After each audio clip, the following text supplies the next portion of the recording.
Here's Pat Flynn to talk about CTP liability investigations. G'day, Pat. Good morning. Good morning, everyone. CTP liability investigations are another type of personal injury investigation that you do as a private investigator. It operates essentially the same as workers' compensation issues when you do those investigations. CTP liability is just that. You're determining whether liability can be laid against the driver of the car that someone suffered an injury from. So there's different schemes all over Australia. Here in Queensland, the legislation that deals with it is the Motor Accident Insurance Act. In New South Wales, it's the Motor Accident Compensation Act. And in Victoria, there's a government department, state government department, the Transport Accident Commission, and our next guest speaker a little bit later will be talking about that very issue, as Mike said. So when you're doing these investigations, it's important to know why certain tasks are undertaken. You've got to understand the legislation. They're all very similar in the way that they're applied. And you have to understand the claims management process. So to effectively investigate accidents where CTP personal injury claims arise, it's very important. It works on the same issue in regards to the tort of negligence. So you have to prove fault or negligence. Your objectives and outcomes when you're doing these investigations is to gather all the evidence that will establish whether the insurer or the defendant is liable. And that's basically the issue. Evidence regarding negligence has to be established in fact.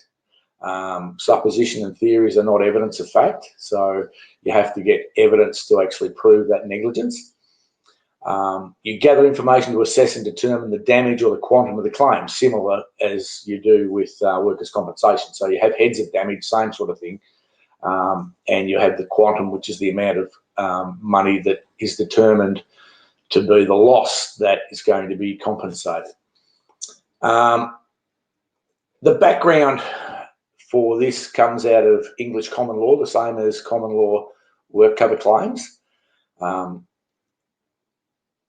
It deals with the tort of negligence. CTP accident insurance was created to insure the owners of motor vehicles and pay for the negligence liability of the driver of that vehicle. So it deals with the person who's the owner of the vehicle and the driver of the vehicle. So as I said, in Queensland here, Motor Accident Insurance Act is the legislation. You have the Motor Accident Compensation Act in New South Wales. You've got Personal Injuries Proceeding Acts, Civil Liability Acts, Wrongs Act in Victoria. They all deal with issues in regards to personal injury compensation. You need to understand the application of the Act and why it's enacted and how it lays out.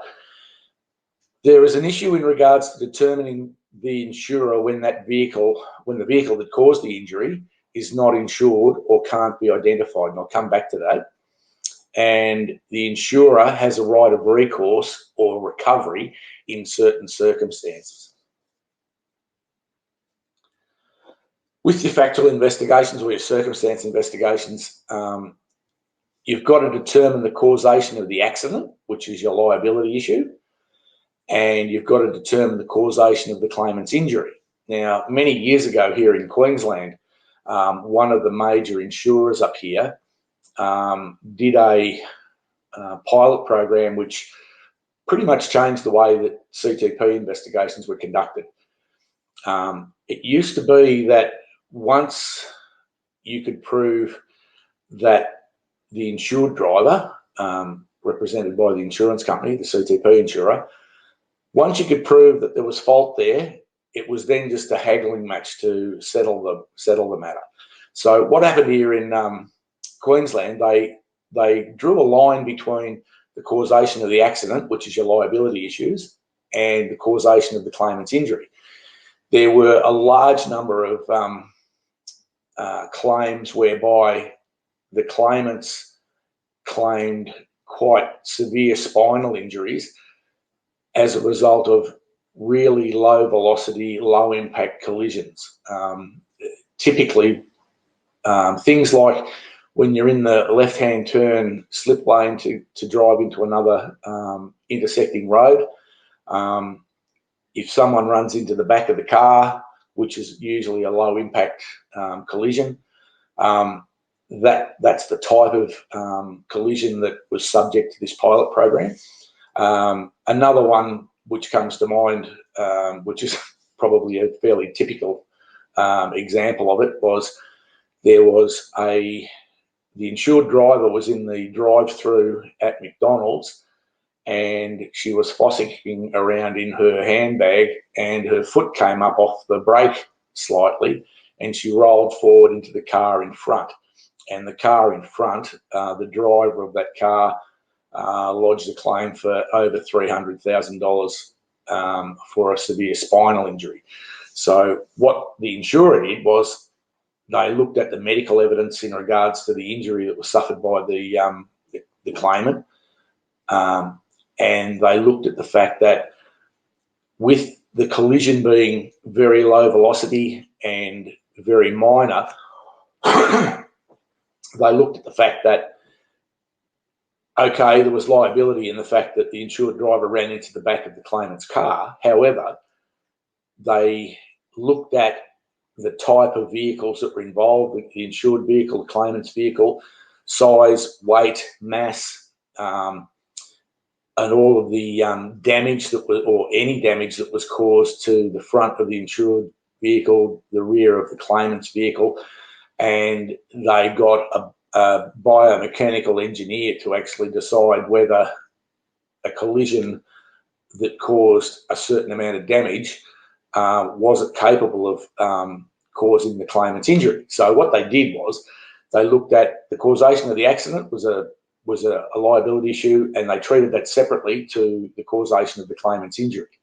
So that was a bit of a game changer. That was mid-2000s, I think they did that. And I think a lot of the investigations that are done with CTP are approached in that manner now. You've also got to look at, did the claimant contribute to the injury? You've got to look at, is recovery possible from someone else, similar to workers' compensation. So if you've got a faulty car, or an issue in regards to a fault on the car, is that a contributing factor to the accident occurring or collision occurring? And lastly, you look at inquiries regarding quantum, so the amount that the claim is.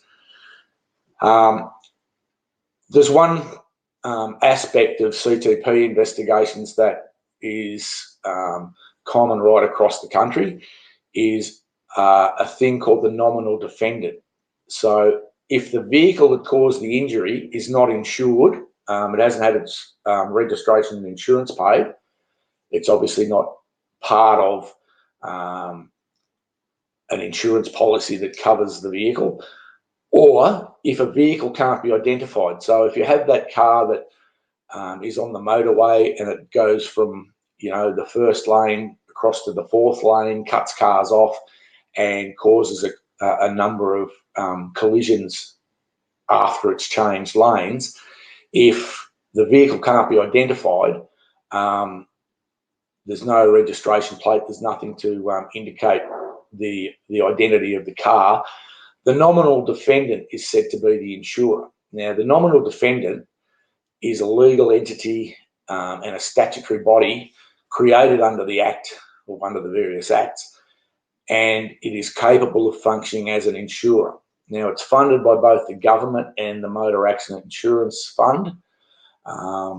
So part of your CTP fees that you pay with your registration, a small part of that goes into the Motor Accident Insurance Fund, where it funds investigations or it funds issues in relation to the nominal defendant.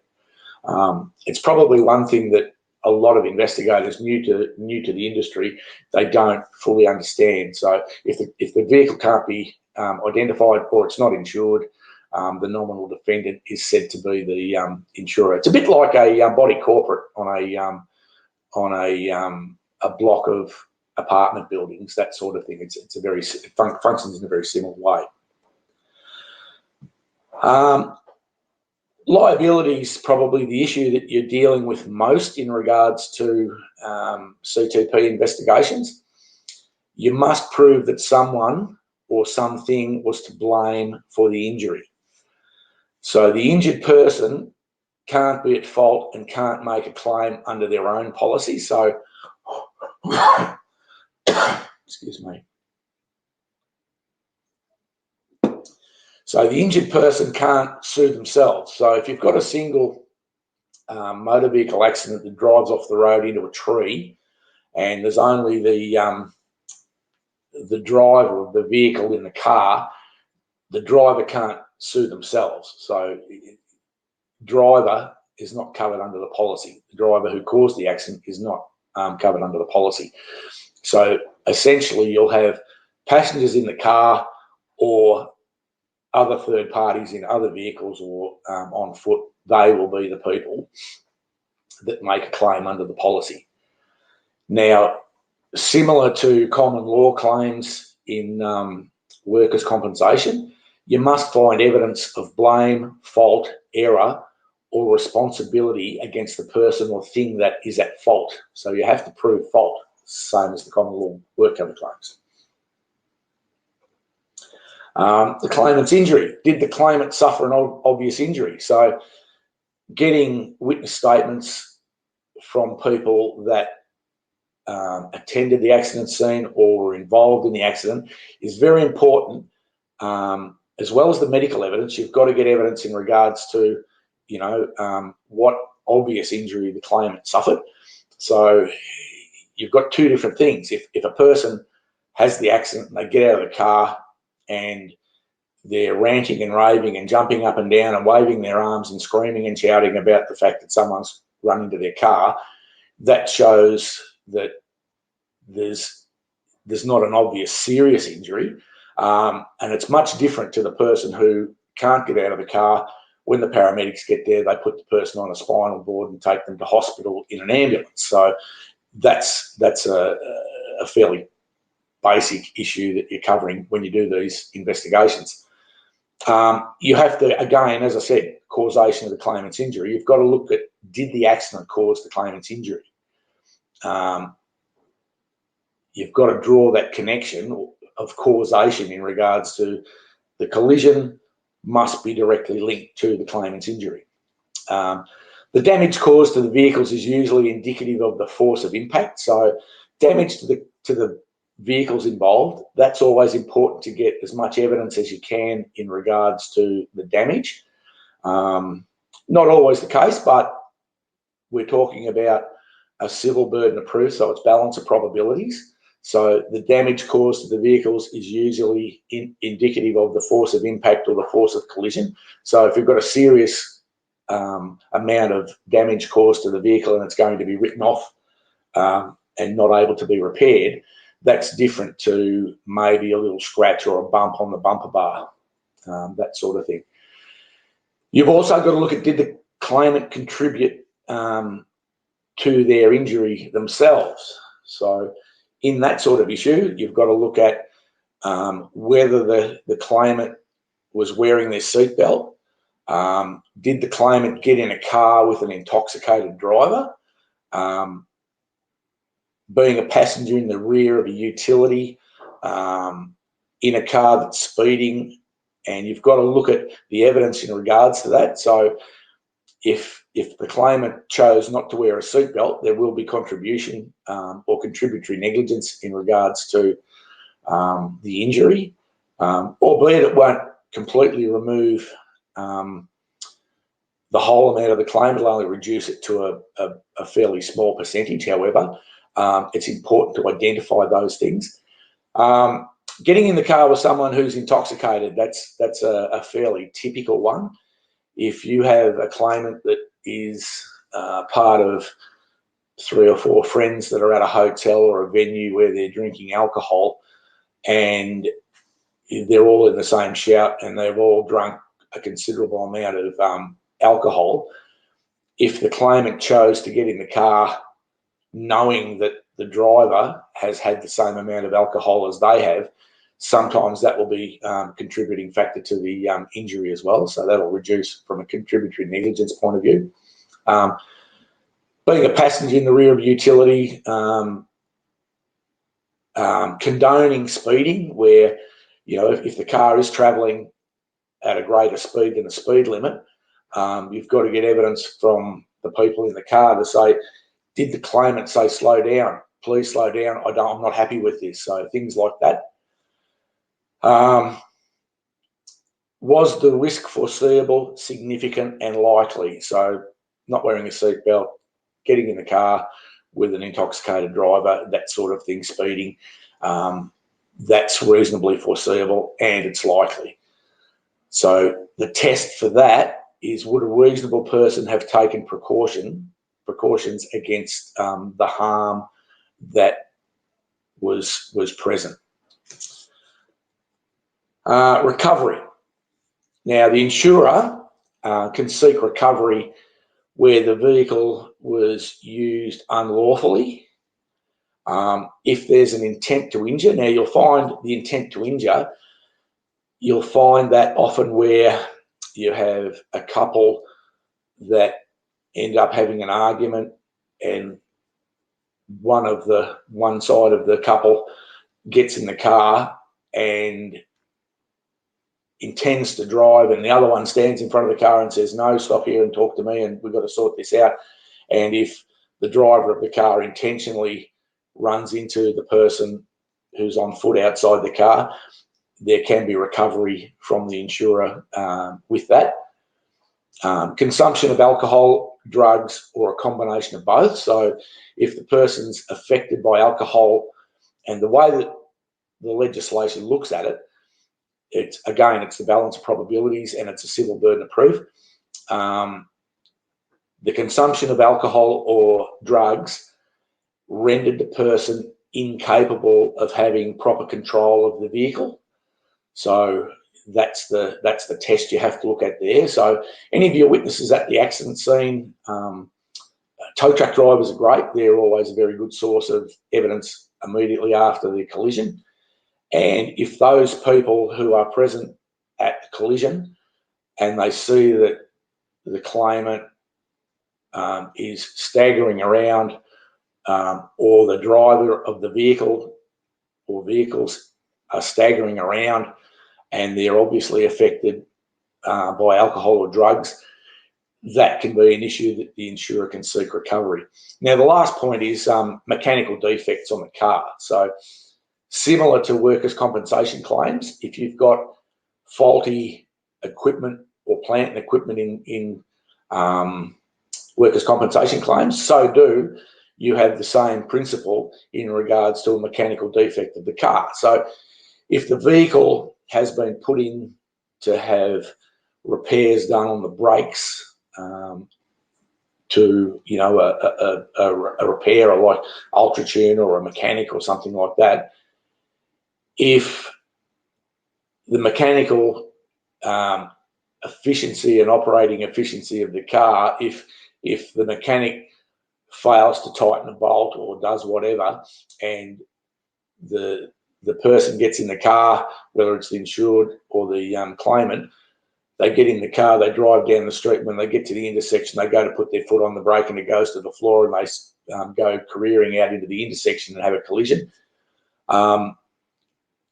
Why should it be the insurer, the CTP insurer, why should they have to pay for the damages where it was clearly the mechanic's fault that they didn't do a bolt up, or they left it in a mechanically defective condition? So in that sort of circumstances, the insurer would go through the process of doing the investigation, and then they would look at recovering from the public liability insurer of the mechanic. So again, that's that recovery issue. And when you do these investigations, you've got to look for opportunities to seek recovery.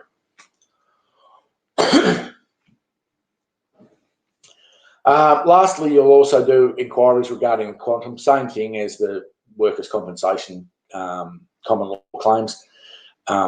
Employment inquiries assist in determining loss of earnings, loss of future earnings, special damages, those sorts of things, which we covered in the workers' compensation common law claims the other day.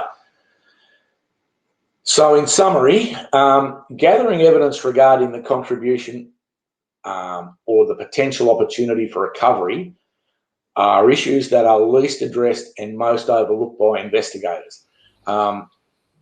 It's okay to go and do the investigation to gather facts in regards to the liability, but a lot of investigators fail to go that extra step where they're looking for contribution or recovery opportunities. So that's an area that's often overlooked by investigators. So thank you, Michael.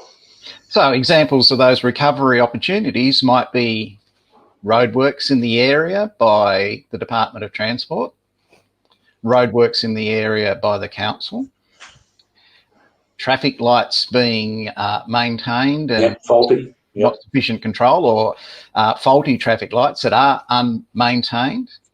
The really great thing about these investigations is they have taken me to Australia's most northerly populated point, to Australia's most southerly populated point, and to Australia's most easterly populated point. They take you anywhere and everywhere. And with these investigations, you are going out to inspect a scene where there might be no houses and no traffic for 35 kilometres, and you've got to find out where that accident scene was, if that's relevant. You've been instructed to, and that can happen. So you look at your instructions and you look at the police report that's given to you with these, so you can hopefully identify where the person fell off the back of that motorbike or whatever. And they are really, really interesting types of investigations. You'll do busy intersections, and that's why our assessments in some areas concentrate on your safety and your planning for this around busy intersections. And they could be, you know, within city suburbs or regional centres that are very busy. Roundabouts, that sort of thing. So you are going to go to an amazing array of areas. You heard both Christine and Jenny say how diverse the areas they end up in, and how interesting it is. The CTP liability adds a whole new dimension. A couple of little points, which I'll just expand on now. I just thought of as you're talking, Mike.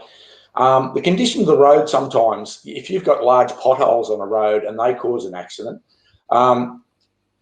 you can usually, when you attend the accident scene, you can see that like that pothole's been there for a long time.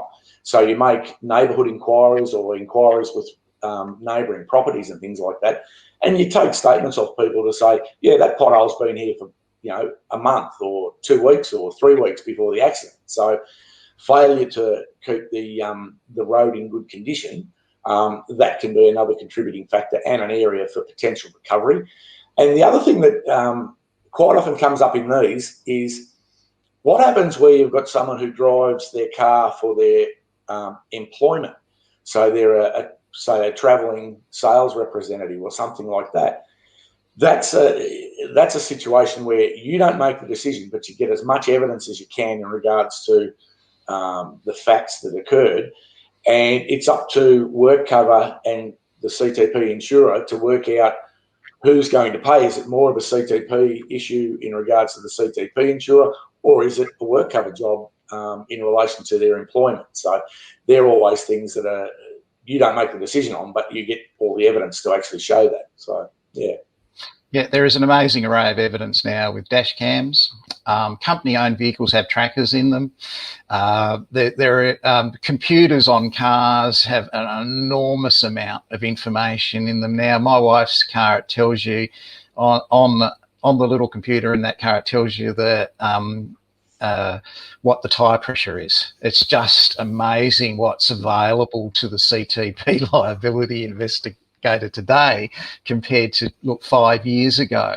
So the range of information available to you is enormous, and quite often with your research on that particular vehicle, now you can do a little bit of a search online in relation to it, find a local expert on it if they need to be interviewed about it too, over and above the mechanic shop that have assisted you with the inquiries in relation to it as well. I had one in particular, I'll never forget it. Our next speaker, he sent me to do it, and it was in a country town. And the driver of the vehicle, it was a hire car, and it was insured in Victoria, and the accident happened in Tasmania. And the driver of the vehicle said, I was driving through the centre of this little town, which population 150 people, and effectively it was just a long thin strip with shops and houses on either side of the road for 2 or 3 kilometres. And he was driving through, and he said the lady was standing there on the side of the road. She was elderly. She looked straight at me as I was driving towards her. Straight at me she looked. And I thought, right, she see me? And then she walked out in front of me, went over the top of the car, which isn't funny, I know, but that's what he said. So she walked directly out in front of him after looking. So I went to the accident scene. I looked at it. It was directly opposite where she lived, and she survived. She lived. She was at the house when I interviewed her husband about him attending the accident immediately afterwards. And I said, what happened? He said, well, she was crossing the road and she got run over. I said, did she look to see what was going on? He said, well, the car came from the left-hand side of her, and she's blind in her left eye. She had no idea that car was coming. Poor lady. She survived it. She was fine. She was compensated for it. But just such strange things happen. Particularly the really interesting ones are stolen motor vehicles that end up in an accident where 2 people go through the windscreen because they don't care about wearing seatbelts. They're not exactly law-abiding people. So you just get such a mix of different things, trucks, council equipment, all these things are registered. So they get involved in accidents, and it's such a whole different variety. You will find most of the fraudulent ones with these, they're done internally by the Certificate for In-Government Investigation qualification holders. They work internally for these organisations that Pat listed. So they are really the fraud component of it. So when you have gangs who are doing things like Iraqi prang gangs in Sydney, where they actually cause accidents. So they wait till they've got a young mum picking up kids from school in a hurry, and they're using mobile phones. One in the front breaks, the one at the back then hits the rear of the car, and then 6 people have suddenly got whiplash injury in the rear car, and 6 people have got whiplash injury in the front car. All these sorts of things go on. They're very common. You can Google staged motor vehicle accidents, and you can see that most of that is handled by the internal Certificate for Government Investigation people. Now, they don't always know that it's fraud, and we had one of our trainers last year explain to us that they just could not find any witnesses to this motor vehicle accident that had happened at this intersection. There was no one that they could door knock the area. They could not find anybody. They could not find anyone that attended it later on.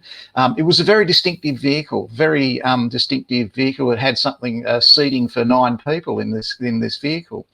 And the other distinctive factor of it was its colour. So they did some old-fashioned investigation, really, really old-fashioned investigation work, and put a classified ad in the paper. This is just probably 18 months ago. And they said, we're seeking any witnesses to the accident on this intersection involving, the mauve-coloured vehicle on such and such a date and time. And it was like a wing and a prayer. They thought, well, we'll try. And if we don't get anything, well, it costs $7.50 for the classified ad. Anyway, their phone rang. And it was a bunch of ladies on a bowls trip. And they had been parked in their van on the side of the road watching this vehicle with all these people in this distinctive mauve-coloured van in the middle of the intersection, and how it all sort of came about, how another vehicle, they were talking to the driver of this other vehicle, how it hit them, how there was nobody in the vehicle when in the van when it got hit, and then suddenly all these people got in the vehicle and they're there watching it. It was really entertaining for them. So it took sort of like 3/4 of an hour to go ahead. So they rang the investigators, gave them statements, and they were able to go through the statements with the lack of evidence. There was no CCTV in that intersection that was working, but they denied that claim. It was a fraudulent claim from a staged motor vehicle accident. It happens very regularly. So you'll have a security guard, you know, at a warehouse on the waterfront, and he'll hear people doing donuts and whizzing around, and you know, all that sort of thing. That they have, I don't know, burnout competitions and stuff like that. Sometimes it's very entertaining because it fills in 3 o'clock in the morning for the security guards. So one was sitting there one night and he just heard the noise, so he turned on the CCTV, which wasn't really operating all the time, but he just turned it on out of interest.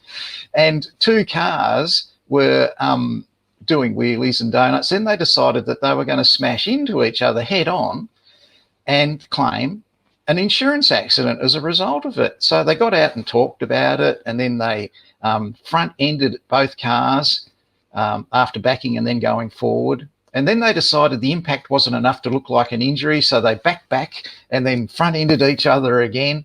And they looked at it, they got out of the cars, looked at it and thought, nah, that still doesn't look enough to be an injury. So they backed their vehicles back and charged into and bumped into each other again. And this is all on the video. And so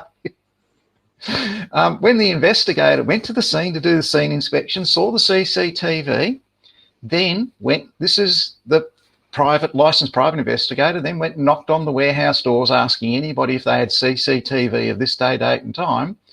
The organisation said, yes, we have. And they provided that video of these 2 people staging accidents like that. And it's a really common occurrence, and you get it in CTP liability investigations. Not all the frauds are covered at that point. So it is interesting work. You'll do just such a range. You'll go out into the country, in the city, in small regional towns. It's really good fun. And the most important thing is your safety, because where you're going to inspect that scene, one accident has already happened. So it is an accident area. And as Pat said, some of the things that are very important, if it is a high accident area, it's important that you have that information in your report and why.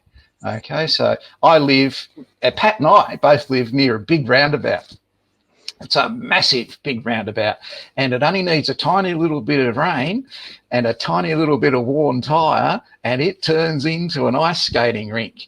And it's very entertaining because we might drive past it on our way to church or the shop or something like that, and you'll see these cars there on Sunday morning early that haven't been towed away yet, that are stuck in the mud. So that's a high accident area. We didn't see the actual accident occur, but you see the signs knocked down, the lampposts knocked down, the tyre marks. It's quite a frequent occurrence where we live. So CTP liability investigations, all great.